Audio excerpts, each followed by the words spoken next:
Bom dia, meus irmãos.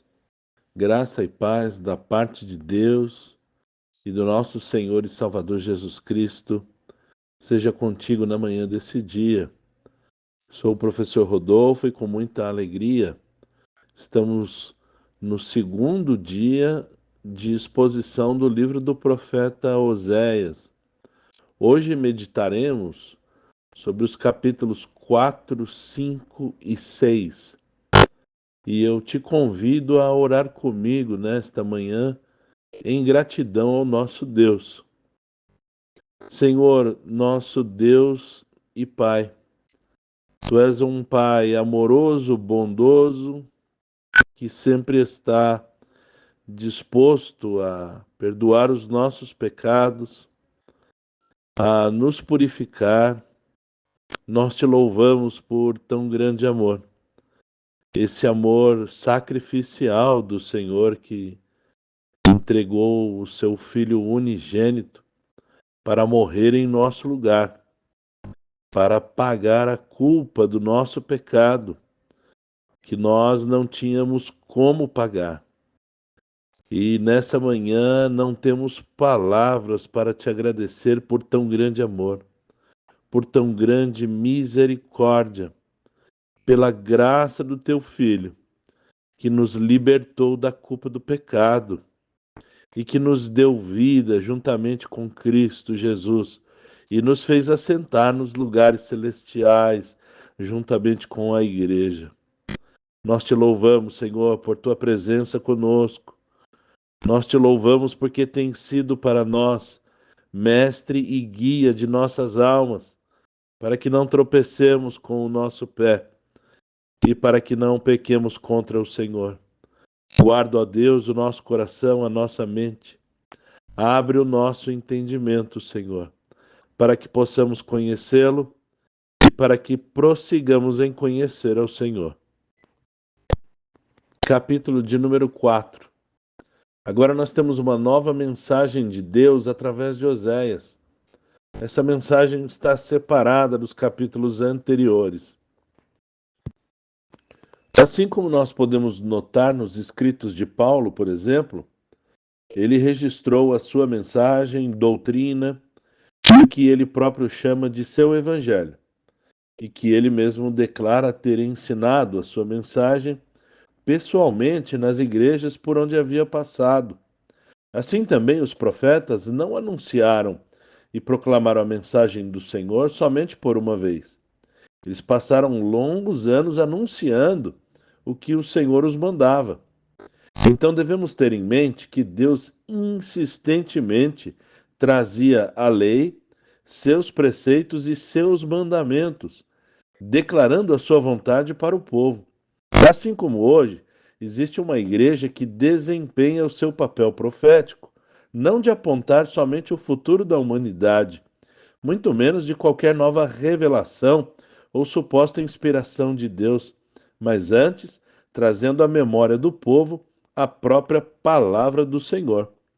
Nunca foi por falta de aviso ou por silêncio de Deus que o povo de Israel pecou, mas por pura incredulidade, pois Deus lhes falou o tempo todo.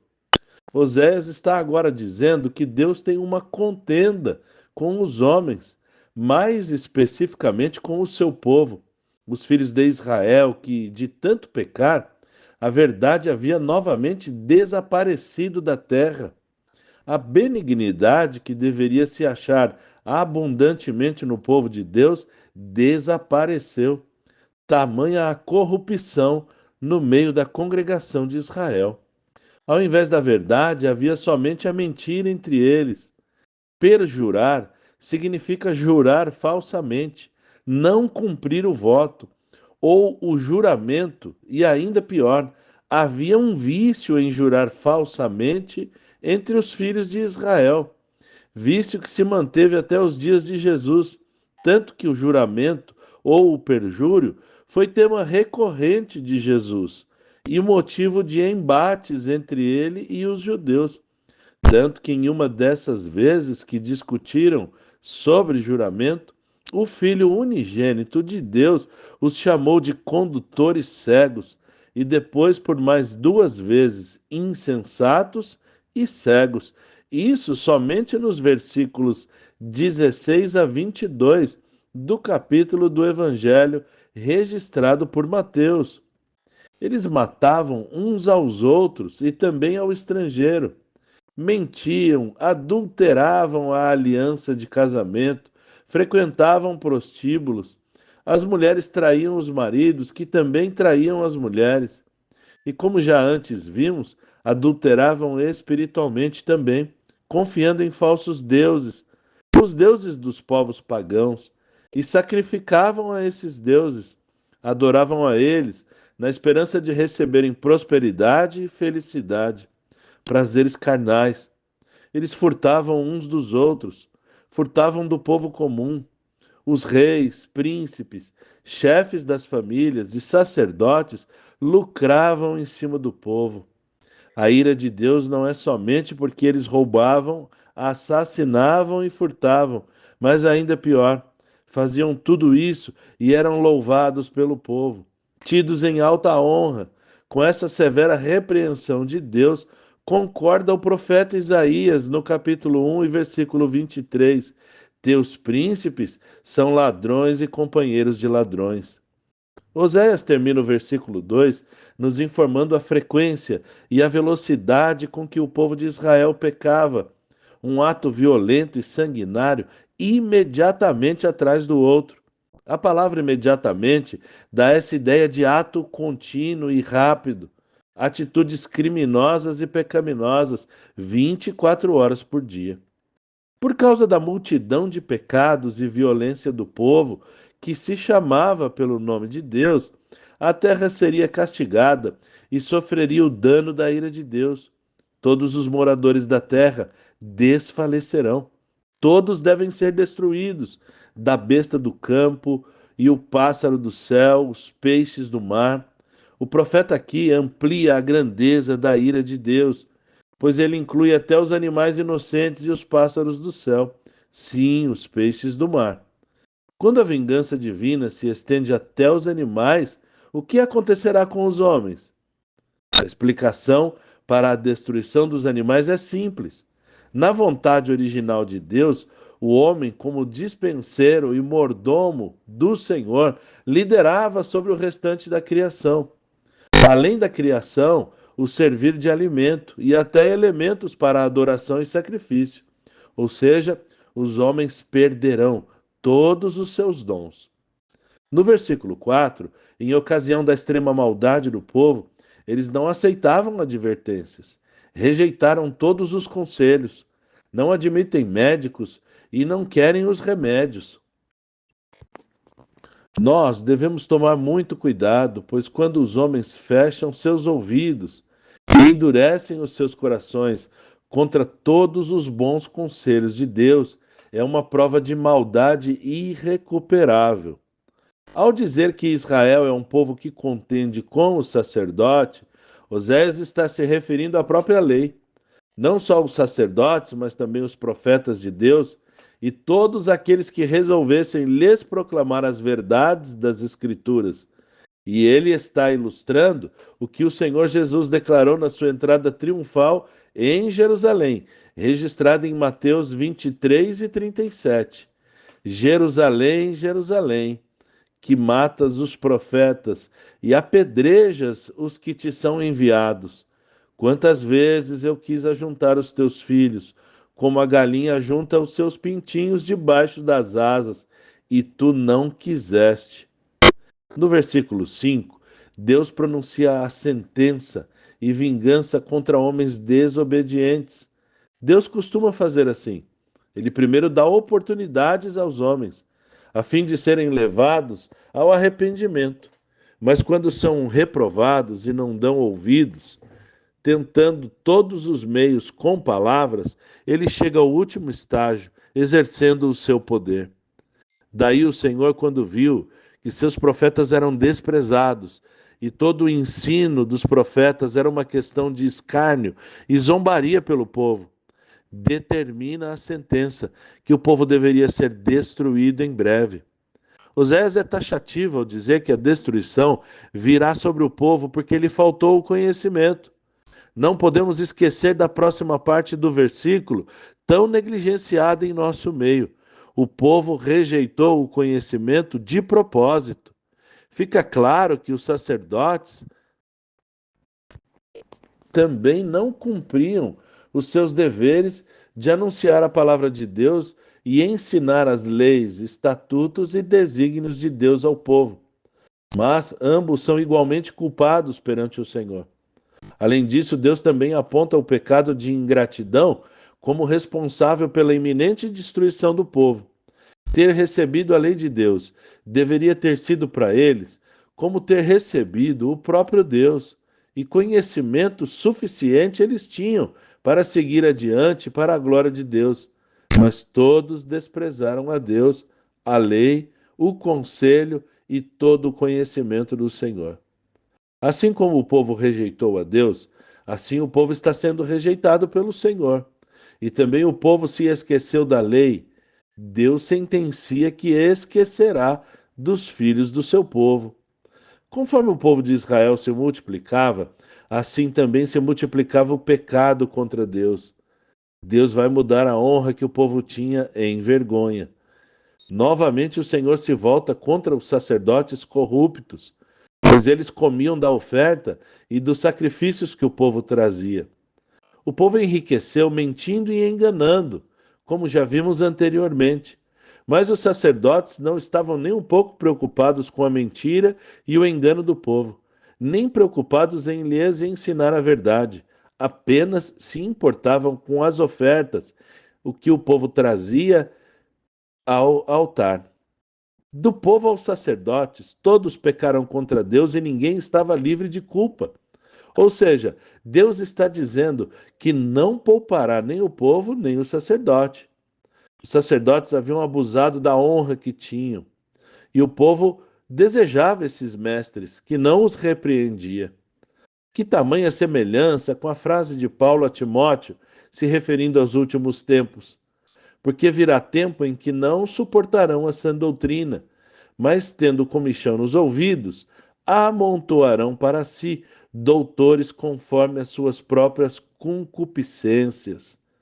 Concupiscências aqui é desejo exagerado. Então, como na época de Oséias, também em nossa época, o povo amontoa para si mestres e doutores, ensinadores que falam aquilo que eles querem ouvir, que falem somente coisas boas e que não lhes aborreçam com a verdade das Escrituras ou com a verdade do Evangelho. Deixa que eles pequem, deixa que eles andem conforme o seu próprio umbigo e o seu próprio conselho. Olha a sentença que Deus profere aos sacerdotes que só pensavam em lucro e no seu próprio apetite. Vocês comerão e não ficarão satisfeitos. Meus irmãos, olha que riqueza aprendemos aqui, que os homens não são sustentados por abundância de alimento ou de provisões, mas nós somos verdadeiramente sustentados pela bênção de Deus. O corpo de Cristo é verdadeira comida, o seu sangue é verdadeira bebida. Esse é o nosso verdadeiro alimento. Agora Deus promulga a sentença pelo pecado sexual do povo. A consequência dos seus adultérios, prostituições e toda a devassidão.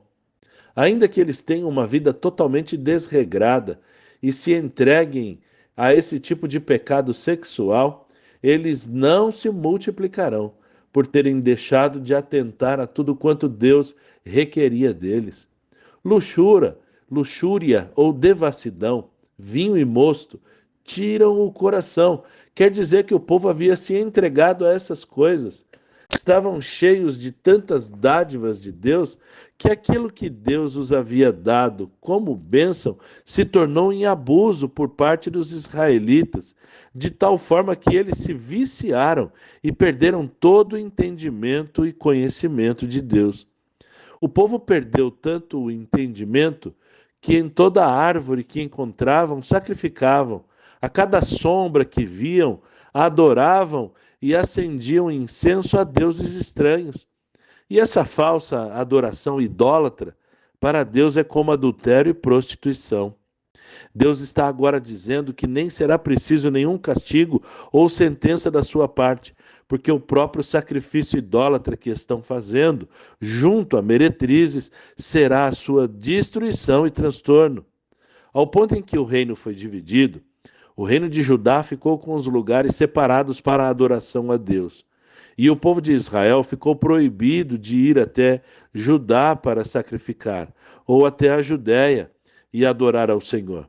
E rapidamente o povo construiu altares em Israel para adorar a deuses estranhos. Embora havia também muito pecado em Judá, o alvo da mensagem de Oséias era o povo de Israel.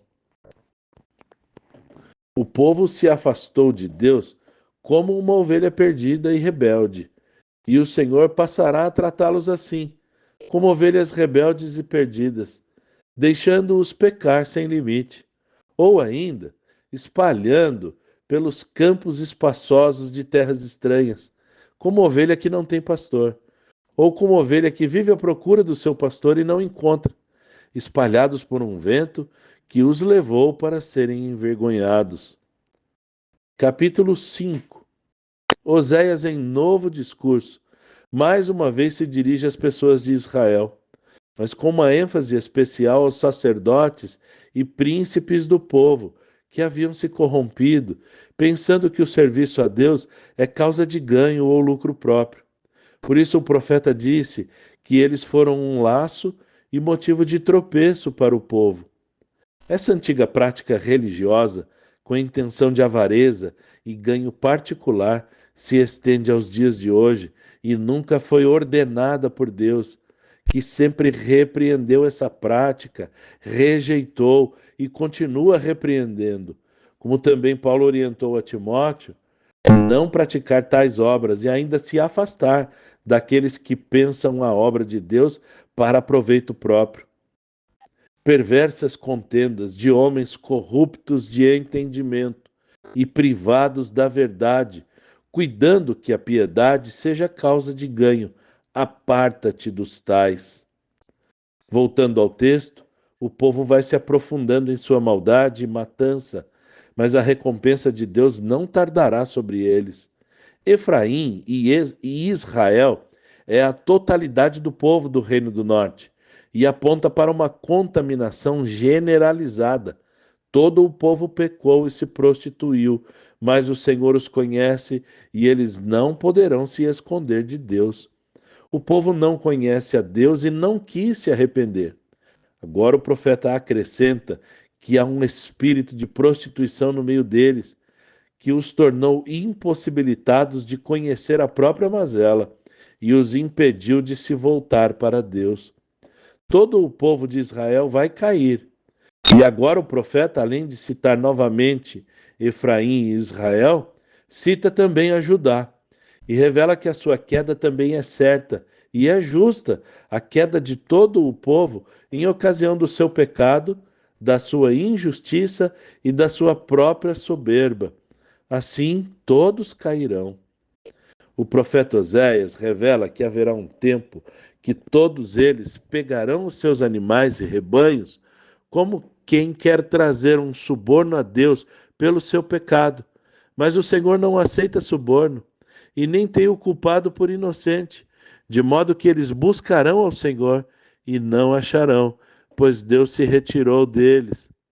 A palavra aleivosamente tem raízes na palavra aleivosia, que remete à traição ou deslealdade. Na Bíblia, aleivosamente é usado em contextos que denotam a malícia e a astúcia negativa de certas ações humanas, remetendo à traição. Dessa forma, o povo traiu a Deus, sendo desleal com o Senhor, gerando assim filhos estranhos, filhos que não conhecem o Deus verdadeiro, que não sabem as leis, por falta de ensinamento dos próprios pais e da liderança da congregação de Israel. Serão todos consumidos com suas posses e com seus bens em apenas um mês. Deus dá ordem ao profeta Oséias, como uma espécie de arauto que anunciava as guerras, ou que já havia visto de longe a chegada do inimigo.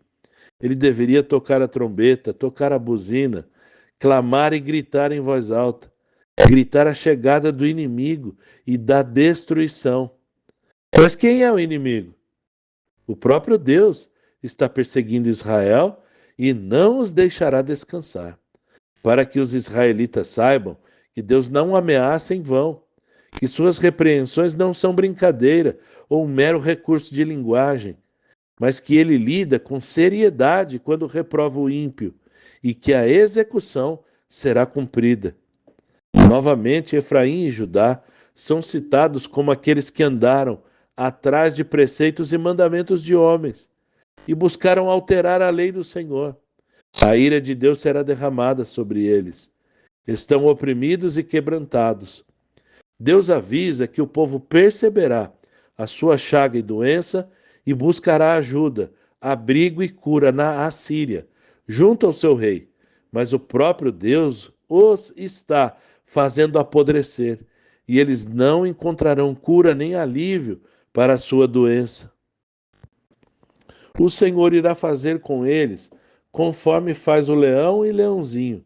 Despedaçará o povo e irá embora. Vai se retirar deles até que angustiem, e na hora da angústia buscarão ao Senhor de madrugada, bem cedo. Capítulo 6. O povo de Israel tinha conhecimento suficiente para saber como Deus age e qual o seu caráter e amor.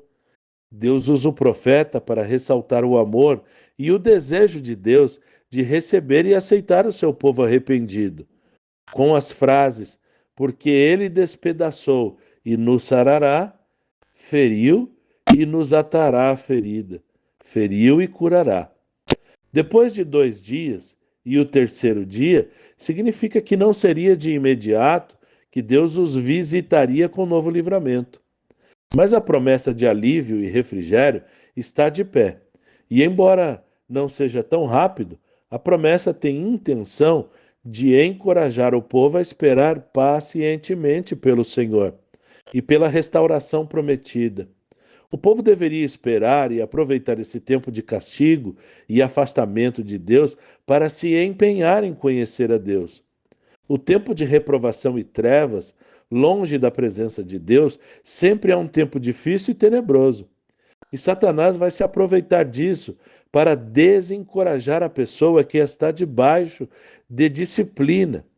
Não se empenhe em buscar a Deus e nem procure mais conhecer a sua vontade, como se não houvesse saída, ou que Deus não irá ouvi-lo ou ajudá-lo. Mas, na verdade, o Senhor quer animar o desanimado, que está perdendo as esperanças, e o Senhor quer encorajá-lo a não parar. Vamos, conheçam ao Senhor e não parem, prossigam, que logo o livramento chegará. Conheçamos e prossigamos em conhecer ao Senhor. Efraim e Judá têm as suas obras de justiça e bondade muito rasas, sem consistência, e por isso foram abatidos pelo Senhor. Através dos profetas, por meio de sua palavra, os matou. Deus não está interessado nos sacrifícios, como os sacerdotes estavam, e como o povo achava que poderia comprar a Deus com os seus rebanhos. O que Deus requer do homem é a misericórdia. E isso sempre foi o mais importante da lei, desde que foi entregue a Moisés. O Senhor não está interessado nas ofertas e holocaustos que recebe, mas que seja conhecido do seu povo, e não com religião externa e aparente. Não é assim que se consegue o favor de Deus. Não há nada que ninguém possa fazer para que o amor de Deus aumente, pois o seu amor já foi dado de forma antecipada e de forma plena. Deus já derramou o seu amor na totalidade. Ele dá tudo o que tem para o homem através do seu amor e somente quer ser conhecido, quer tornar o seu amor conhecido de todos os homens. Porém, o povo de Israel agiu com engano e, assim como Adão, quebrou a aliança com Deus. Israel também quebrou a aliança. Agora Oséias cita a Gileade.